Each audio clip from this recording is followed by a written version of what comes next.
Here's how to turn off the passcode on your iPhone. Now, you can always turn off the passcode so that every time you lock your iPhone and unlock it, you don't need to do anything. You can just swipe up and there everything is. However, of course, that leaves your iPhone vulnerable if it gets lost or stolen or someone else picks it up. If you're sure about that, you can just change that by tapping on the Settings app on your iPhone. And then we're going to scroll down and find Face ID and Passcode. If you don't see Face ID and Passcode, tap on Screen Time instead. Scroll down and tap on Content and Privacy Restrictions. And if this is toggled on, just toggle it off. Now, after you've done that, you should be able to see your Face ID and Passcode. So just tap on that and it will ask you for your current passcode. So let me just enter in mine.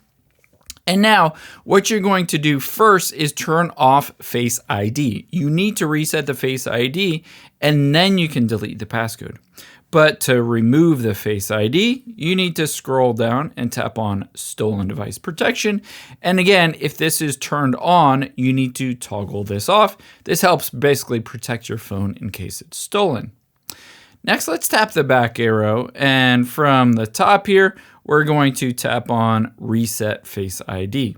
You'll be able to see it immediately deletes out your Face ID. And now I can scroll down and tap on Turn Off Passcode.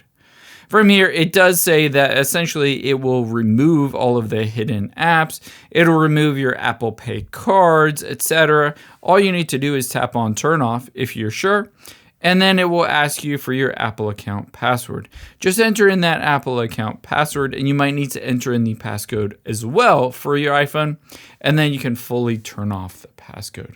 I hope this helps. If you wouldn't mind, take a second and leave feedback down below. Let me know, did this legitimately help you, or are you still running into issues that I didn't resolve in this video?